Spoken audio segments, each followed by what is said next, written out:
চাচ্ছে।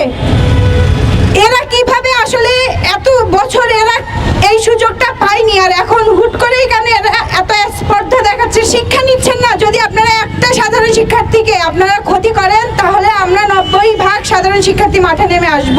প্রতিদিন এক কথা বলতে আর ভালো লাগছে না। আমরা দেখছি যে যারা চলে গিয়েছে তাদের থেকে এখন আসলে যারা অবস্থান করছে তাদের শিক্ষা নেওয়া উচিত। আপনারা যদি ঢাকা বিশ্ববিদ্যালয়ের 90% সাধারণ শিক্ষার্থীর উপর আপনাদের এই দলীয় এজেন্ডা চাপিয়ে দেন, তাহলে আসলে বিষয়টা দৃষ্টিকটু হয়ে যায়। আপনারা কেন শিক্ষা নিচ্ছেন না? যদি আপনারা একটা সাধারণ শিক্ষার্থীকে আপনারা ক্ষতি করেন, তাহলে আমরা 90% সাধারণ শিক্ষার্থী মাঠে নেমে আসব। আমরা আমাদের শ্রেণী কক্ষগুলোতে আবার ফিরে যেতে চাই, আর আমরা চাই আমাদের বিশ্ববিদ্যালয় প্রশাসন এখন আসলে এগুলো নিয়ে কাজ করুক। আমাদের দাবি যৌক্তিক দাবি, আর দাবিটা নতুন না। স্বাধীনতার পূর্ববর্তী সময়ে আমরা আমাদের 7ম দফাতে এই দাবিটা রেখেছিলাম। কেন এখন ঘুরিয়ে পেঁচিয়ে আবার সেই দলকেন্দ্রিক রাজনীতি ক্যাম্পাসে ফিরিয়ে আনতে চাচ্ছে, ক্যাম্পাসটাকে অস্থিতিশীল করতে চাচ্ছে, শিক্ষার্থীদের মধ্যে দলাদলি সৃষ্টি করতে চাচ্ছে, সেটা আমরা বুঝতেছি না।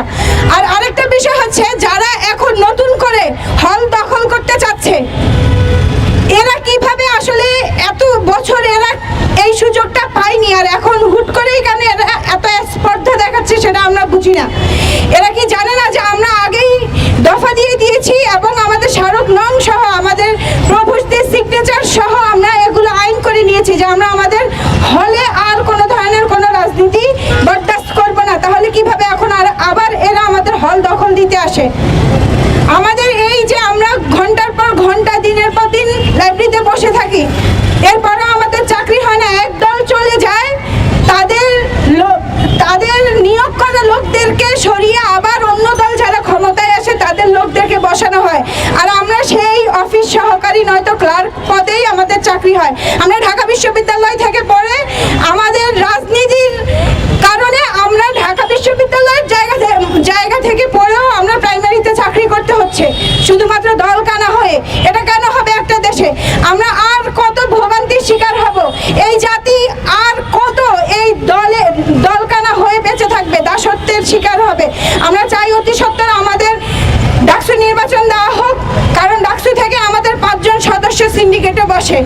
আমরা চাই আমাদের শিক্ষার্থীদের অধিকারগুলো নিয়ে আমাদের শিক্ষার্থী নেতারা সিন্ডিকেটে আমাদের দাবিগুলো তুলে ধরুক এবং আমাদের দাবিগুলো নিয়ে কথা বলুক।